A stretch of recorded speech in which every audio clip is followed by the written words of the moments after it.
If your toilet barely clears the bowl and you are thinking about replacing it, hold on. There's a good chance you can fix that weak flush yourself without spending a dime and without picking up a single tool. After 3 decades of working on every toilet you can imagine, I have seen the same simple problem steal flushing power from perfectly good toilets over and over again. Today, I am going to walk you through 8 easy ways to turn your lazy toilet into a power flusher. And when we get to number 6, you are going to see why most weak flushes have one hidden cause that almost nobody checks. Plus, stick around for a bonus tip at the end that will keep your toilet flushing strong for years.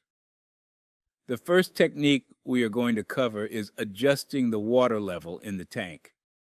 This is the single most common reason a toilet flushes weakly, and most people never even think to check it. Go ahead and take the lid off your tank and look inside. You will see a fill valve on the left side and a float attached to it. When you flush, water fills the tank back up, and the float tells the valve when to stop. Here is the thing. If that water level is sitting too low, your toilet is not getting the full volume of water it needs to create a strong flush. You want the water level to sit about 1 inch below the top of the overflow tube. That is the open pipe standing up in the middle of the tank. If the water is 2 or 3 inches below that, you are losing serious flushing power. Now, here is the good news. On most modern fill valves, there is a small adjustment knob or a clip right on the valve itself. You can turn it by hand or slide the clip up to raise the float, which tells the valve to let more water in before it shuts off. On older ball float designs, you can gently bend the float arm upward just a little bit to achieve the same result.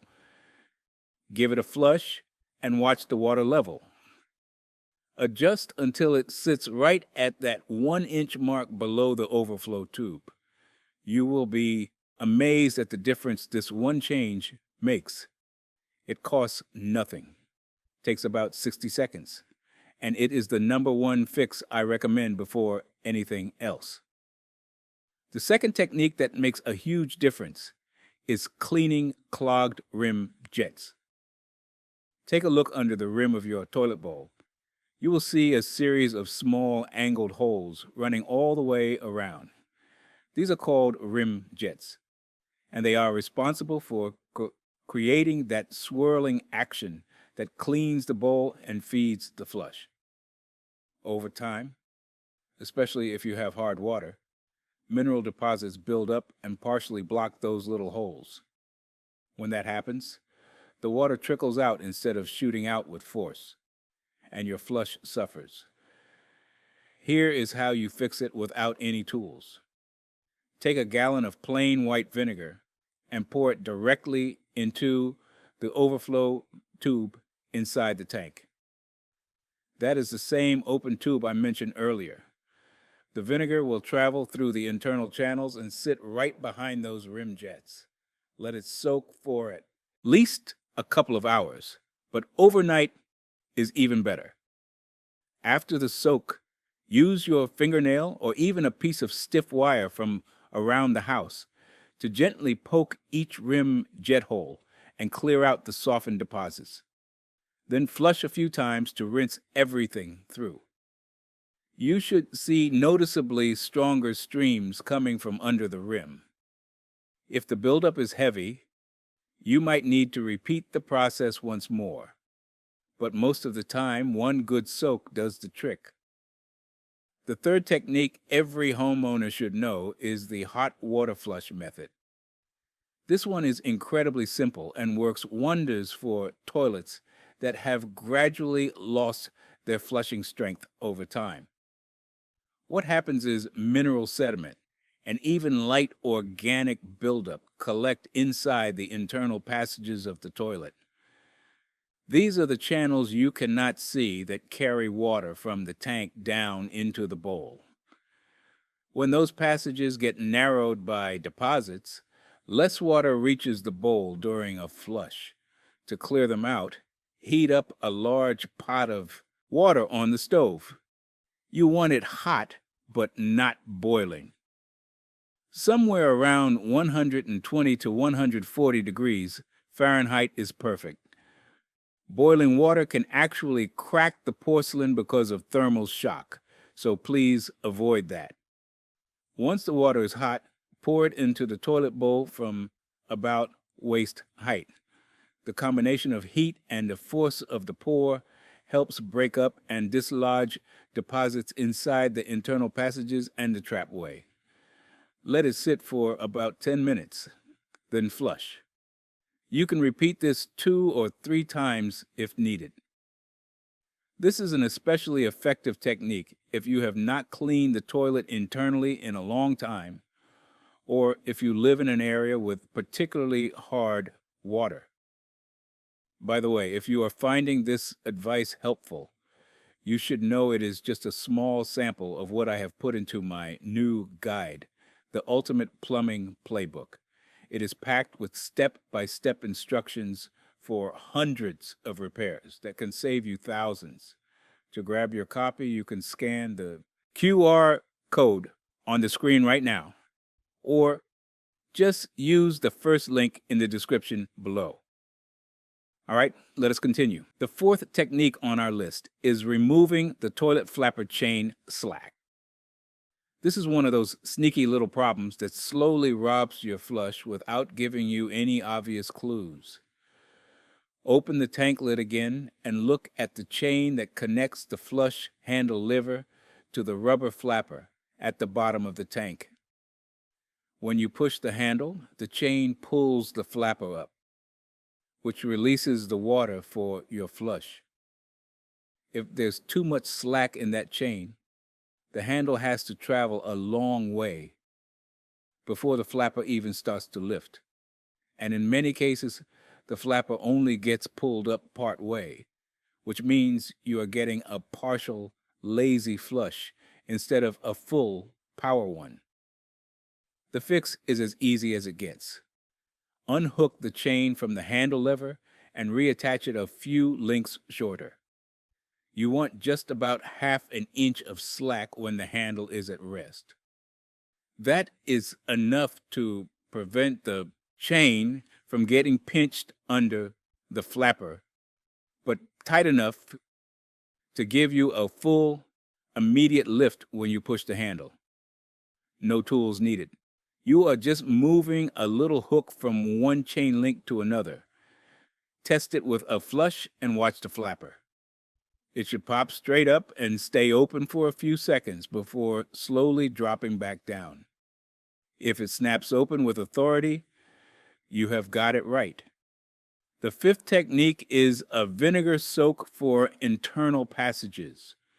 And this one goes deeper than the rim jet cleaning we talked about earlier. Your toilet has a network of channels molded right into the porcelain that distribute water from the tank to the rim jets and down to the siphon jet at the bottom of the bowl. Over months and years, hard water minerals coat the inside of these channels like plaque in an artery. The passages get narrower and narrower, and your flush gets weaker and weaker. For a deep clean, you are going to shut off the water supply to the toilet. There is a small valve on the wall or floor behind the toilet. Turn it clockwise by hand until it stops. Then flush the toilet to empty the tank. Now pour a full gallon of white vinegar into the tank through the opening where the lid was. Turn the water supply back on, just enough to bring the tank level up to normal, mixing the vinegar with the fresh water. Let this mixture sit for at least 8 to 12 hours. Overnight is ideal. The vinegar solution will slowly seep through every internal passage, dissolving calcium, lime, and mineral scale along the way. In the morning, flush the toilet 3 or 4 times to rinse everything out. The difference in flow and flushing power can be dramatic, especially in homes with well water or hard municipal water. This is one of the best deep cleaning techniques that exists, and it does not require a single tool. The sixth technique that most people overlook is checking and clearing the siphon jet. This is the one I hinted at in the beginning, and it is a big deal. You look inside your toilet bowl, near the bottom, right at the front of the drain opening, you will see a small hole about the size of a nickel. That is the siphon jet, and it is arguably the most important part of your toilet's flush. When you flush, a concentrated burst of water shoots out of that jet directly into the trapway, which is what creates the powerful siphoning action that pulls everything down. If that jet gets clogged with mineral deposits, your toilet loses its main source of flushing force. The swirl from the rim jets alone is not enough to create a strong flush. You can check the siphon jet by flushing and watching closely. If you see a weak dribble coming from that hole instead of a strong burst, it is clogged. To clean it, pour vinegar directly into the bowl and let it sit so the jet opening is submerged. Give it several hours to work on the deposits. Then use a stiff piece of wire, like a straightened coat hanger, to gently poke into the jet opening and break up the softened buildup. Be careful not to scratch the porcelain more than necessary. Flush several times after clearing it and watch the difference. When that siphon jet is firing at full strength, it is like night and day. This single fix has saved more toilets from being replaced than almost anything else I have seen in 30 years. The seventh technique is adjusting the flapper for full lift. This one ties in with the chain adjustment we talked about earlier, but it goes a step further. Some flappers, especially the adjustable cone style or the ones with a float attached to them, are designed to control how long the flapper stays open. Manufacturers sometimes set them to close quickly as a water-saving feature. While that is great for your water bill, it can leave you with a flush that does not have enough oomph to clear the bowl completely. If your flapper has a small dial, a cone adjustment, or a miniature float on the chain, try adjusting it to allow the flapper to stay open longer. On cone-style flappers, you can usually twist the cone to a lower setting, which lets more water escape before the flapper drops. On flappers with a mini float on the chain, slide the float further down the chain toward the flapper. This keeps the flapper buoyant longer, allowing a fuller flush. These adjustments are all done by hand. No wrenches, no screwdrivers. Just small tweaks that let gravity and water do their jobs properly. After adjusting, flush and watch. The flapper should stay up for at least 3 to 4 seconds before it starts to close. If it slams shut after 1 second, it is cutting your flush short, and you need to readjust. The eighth and final technique on our list is checking for a partially clogged drain.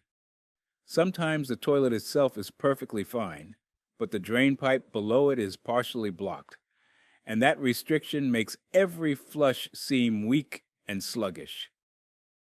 Tree roots, buildup from years of use, or even a foreign object stuck in the line can cause this. Here is a simple way to test it without any tools. Fill a 5-gallon bucket with water and pour it directly into the toilet bowl as quickly as you can. If the toilet flushes easily and powerfully from just the bucket pour, Your toilet hardware is working fine, and the issue is likely a partial clog in the drain line.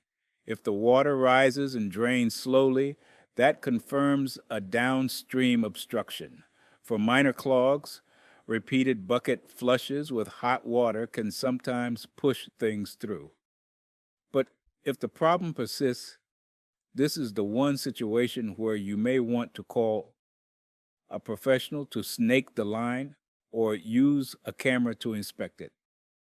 The good news is you will know exactly what to tell them, and you will not waste money on a new toilet you did not need. And now for the bonus tip that professional plumbers swear by.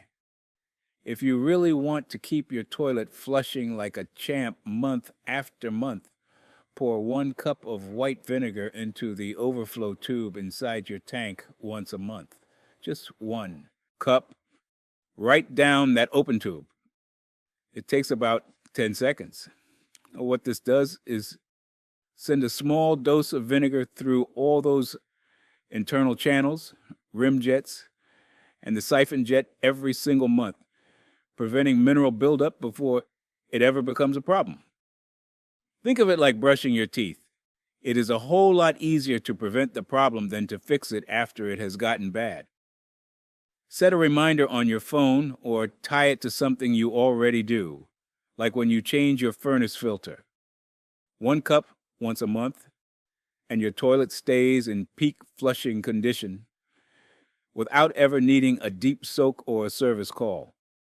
That one little habit has saved more of my customers from repeat problems than any single repair I have ever done. Before you go, I want to make sure you know about my complete guide, the Ultimate Plumbing Playbook. It goes way deeper than we can in a single video, with 85 pages covering everything from clearing any clog to replacing your own water heater. If you want to stop wasting money on simple fixes, this book is for you. Just scan the QR code on the screen or click the link in the description to get your copy. Thanks for watching. And if you have not already, make sure you hit that subscribe button so you do not miss the next one.